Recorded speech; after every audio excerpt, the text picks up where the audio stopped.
पूर्वांचल बलिया के पास गंगा किनारे ऐसे लोग बैठते होंगे, हाँ। पेड़ के नीचे बैठे थे और टाइम पास कर रहे थे, कुछ ज्यादा काम था नहीं, तो 4-5 लोग बैठे थे, गर्मी लग रही है, लू चल रही है, पसीना आ रहा है, खाना आने में शायद देर हो रही होगी, तो उन्होंने कहा, जैसे 4-5 गांव वाले बैठे थे और किसी ने कहा कि ओहो कितना अच्छा होता कि अभी हम सब बैठे होते और बाजरे की रोटी सामने होती और एक दाल हो जाती और कोई लिट्टी लाके दे देता और कोई आलू पीस के ऐसा चोखा बना देता, तो क्या मजा आता।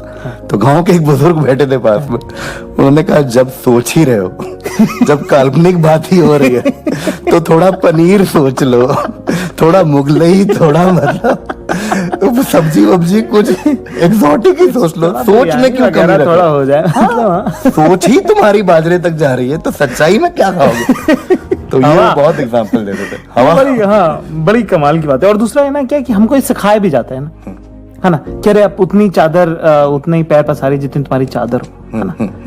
पर मेरे ख्याल से ये हमें रिस्ट्रिक्ट करता है ना, हमें नई चीजें सोचने से, नई चीजें आगे बढ़ने से। बिल्कुल, वो पुरानी एक एक्सपेरिमेंट हुआ था साइंस में कि एक ऐसा कंटेनर टाइप का लिया गया और उस पे ऊपर एक कवर लगा दिया गया और अंदर मक्खियां थी। बहुत दिन तक मक्खियां घूम रही थी। उसके बाद वो कवर हटा दिया गया, तो मक्खियां फिर भी उतनी ही दूर तक घूम रही थी, क्योंकि उनको लगा हमारी लिमिट यही है। उनको समझा ही नहीं कि इससे ऊपर भी उड़ सकते हैं। तो वो लिमिट सेट हो जाती है बचपन से, खासकर हमारी सोसाइटी में, खासकर middle class, lower middle class जहाँ से हम आते हैं, कि नहीं काहे सोच रहे हो, टॉन्ट ऐसे लोग मारते हैं, भाई आईएएस बनोगे क्या, पढ़ाई करो, है ना, प्रधानमंत्री थोड़ी बन जाओगे, क्या पढ़ रहे हो, लोग टॉन्ट इस टाइप के मारते हैं। तो अगली बार कोई कहे कि प्रधानमंत्री थोड़ी बन जाओगे, तो पलट के कहना कि हाँ बन जाएंगे।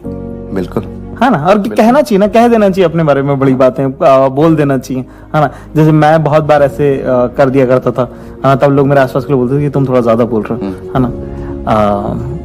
अब जब मैं उनसे मिलता हूँ तो वो मिलके मुझे कहते हैं कि सुनो तुम सच बोल रहे थे, ठीक है। और अब मुझे मालूम है कि उस दिन ज्यादा ही बोला था, सच नहीं बोला था। पर हाँ कि वो कहते हैं ना, यूनिवर्स आपके साथ काम करता है, आपके मन में अगर एक बार बात आ जाती है तो वो अपने